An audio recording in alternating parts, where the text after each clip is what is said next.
Broadcasting live on YouTube, Facebook, and X. Here's your host, Andrew Romanella. Okay? Like, just get the hell out of here. Nobody cares what you think if you're not a Mets fan.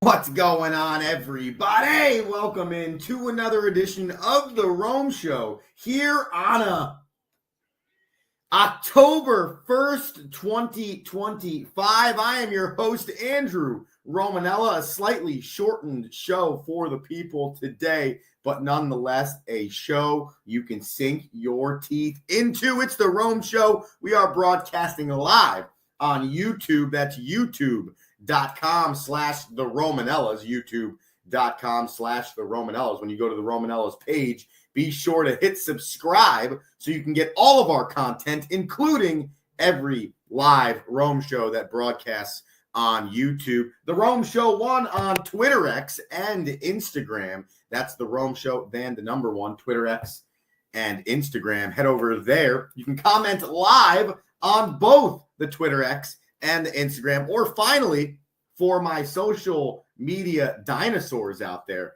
the Rome Show on Facebook, your OG platform to go live and speak your truth. We got to talk Major League Baseball wild card round games 1 all day yesterday. Pitching duels up and down wazoo. It started at 1 p.m. It ended at 10 p.m. And there were good baseballs across the schedule. We have some MLB viewership numbers, which are up for the third straight season. Some trending numbers for Major League Baseball. Very good for what the game looks like moving forward. And our fun fact of the day, which I find very interesting, has to do with 2 former New York Jets quarterbacks. And if we have time, some comments from Phil Mickelson, the lefty, as people may refer to him as, on the PGA Tour, regarding the United States golf team and what we need to do heading into our next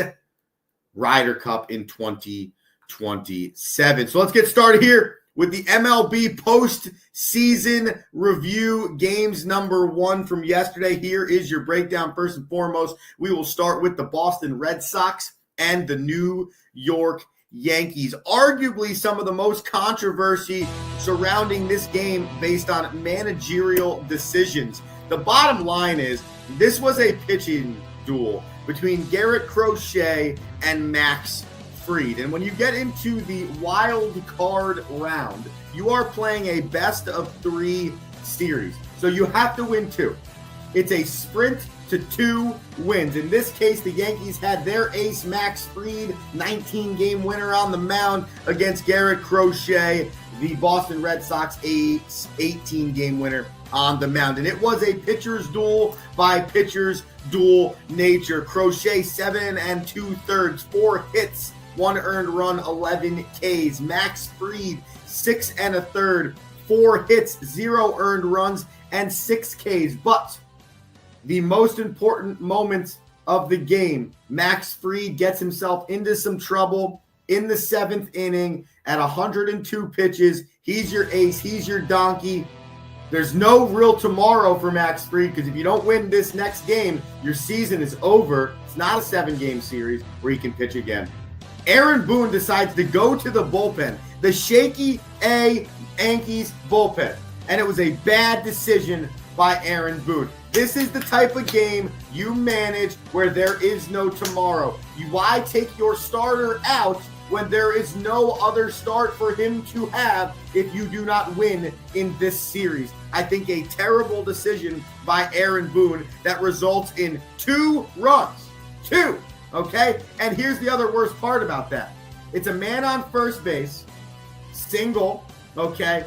And it is an absolute hustle play by the Boston Red Sox player. I can't remember off the top of my head who it was. Turns a single into a double. Now it's 2nd and 3rd. and then the pinch hitter comes up.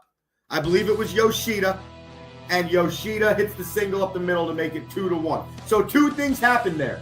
Lazy outfield play to allow that to be a double, but more importantly, your manager taking out your horse when your horse did not need to be taken out of the game. Paul Goldschmidt and Aaron Judge both collected, and Anthony Volpe, all three collected 2 hits apiece. The other hit went to Cody Bellinger, 7 on the day for the Yankees. For the Red Sox, 3 different players were in double-digit hits. Trevor Story, Sogard, and Alex Bregman for the Sox. They take a 1-0 series lead, and we head into Game 2 tonight.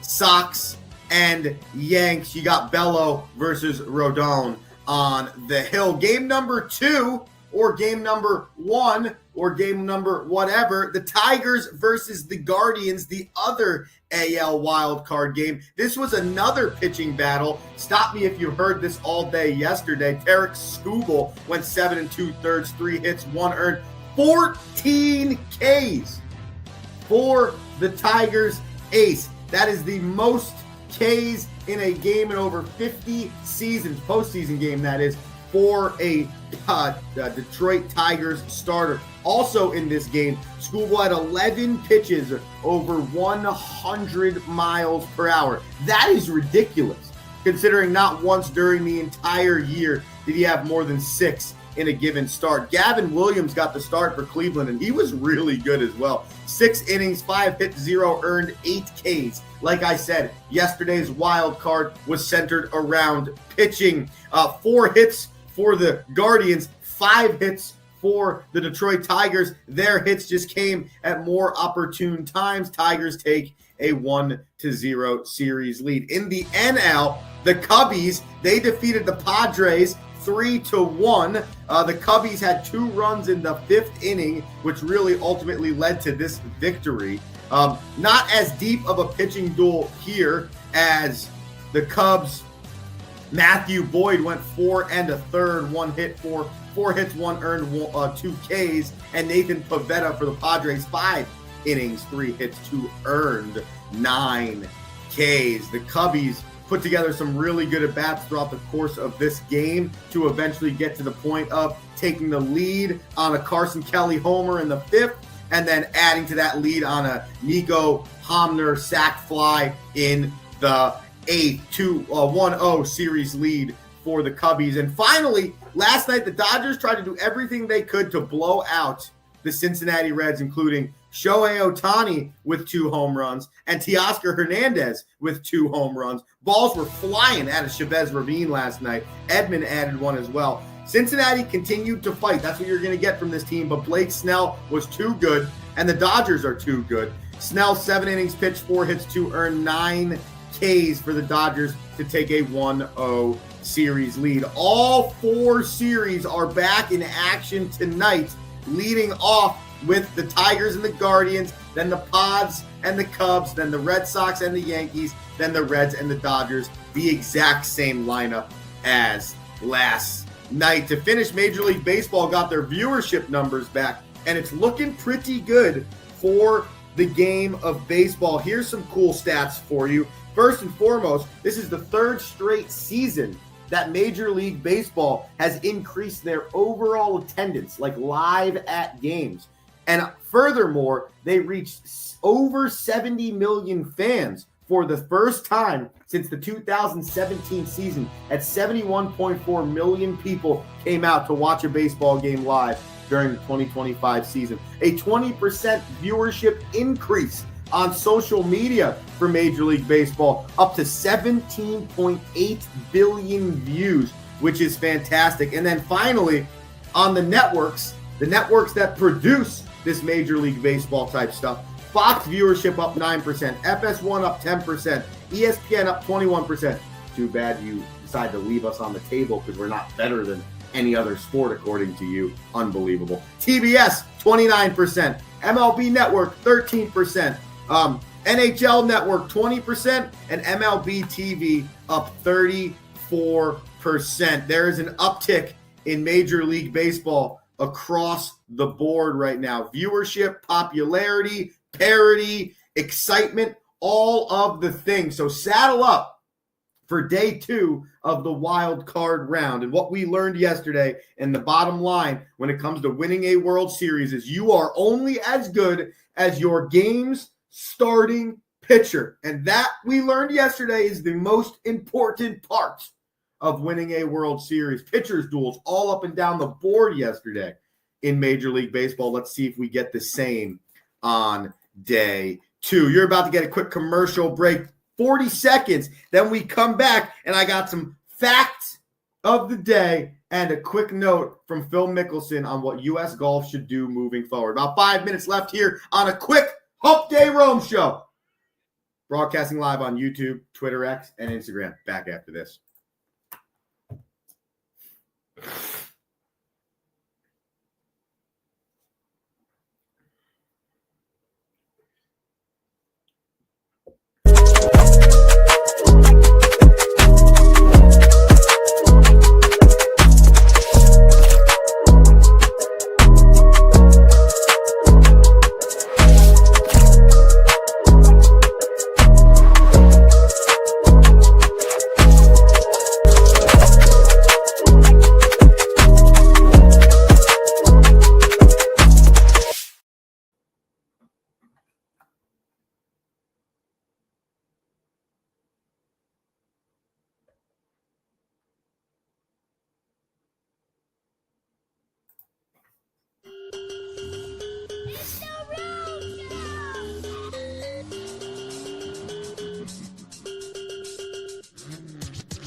Yeah, it's the Rome Show. We are broadcasting live on YouTube.com/the Romanellas, Twitter X, The Rome Show 1, Instagram, The Rome Show 1, Facebook, The Rome Show. All the places. Be sure to follow us, subscribe everywhere, share it with a friend. It matters. We hope you're enjoying the Rome Show. It's a shortened Hump Day show. Happy October, everybody. It's my birthday month, best month of the year. Wild. I know. Here's what we're going to do, actually, okay? Because usually on Thursdays, the one and the only Rocky Romanella joins us. So I think what we'll do here is we will make sure that we get the Phil Mickelson comments out for Rocky, and we will chew them up together on Rocky's Roundup tomorrow. The bottom line with the Phil Mickelson information is Phil Mickelson believes that we should have a different type of coach to lead the Ryder Cup. Less of a golfer who's played an individual sport their entire life, and more of a team coach, like a Coach K, a Lou Holtz, an Andrew Romanella, whatever the case is. And Mickelson had some interesting comments, good comments, long comments, though, about what could happen over the next 2 years if the USA Ryder Cup team adjusts who their coach is and who's leading their charge. Not as much about golf, more about organizing it so that you can actually compete and win the Ryder Cup. Interesting comments that I'd like to leave on the table for when I get a chance to talk to Rocky Romanella, because I know as a guy that, one, has been a coach in his life, but two, joins the show on the regular, he knows that that'll be a fun conversation. So we'll talk more USA golf tomorrow. Let's finish the show with a crazy AF stat. Since leaving the Carolina Panthers, Baker Mayfield and Sam Darnold have amassed this on their other teams: 90 total passing yards between the two of them since leaving the Carolina Panthers. 10,769 passing yards total since leaving the Carolina Panthers. 2 playoff appearances, 1 playoff victory for a Baker Mayfield. And finally, since leaving the Carolina Panthers, Sam Darnold and Baker Mayfield have combined for 2 Pro Bowls. Think about that for a quick second. Not just the Panthers, but think about the Browns. Think about the New York Jets. Think about how quickly people want to get rid of quarterbacks. And then you look at the stat that I just threw out right there. I think the Jets fan would love Sam Darnold right now. I think the Cleveland Browns fan is irking for Baker Mayfield right now. I would even argue the Carolina Panthers fan might be a little annoyed that both those two dudes were in the building and now they're not in the building, succeeding somewhere else. You just don't know. And the personnel of a quarterback matters just as much, if not more, than anything else. The talent is great. Indiana Jones, Indianapolis Colts. But the organization, the coaches around you, the scheme, the system, they matter the most. That was a crazy stat that I had to share with the Rome Show people. Hope you enjoyed this Hump Day, October 1st show. Don't you worry, ladies and gentlemen. We'll be back tomorrow morning at 7:05 with Rocky Romanella and so much more on the sports world. Subscribe, share with a friend, like, retweet, whatever the hell you say. Just go ahead and do it for us. We appreciate you. Andrew Romanella back after tomorrow. Have an electric hump day.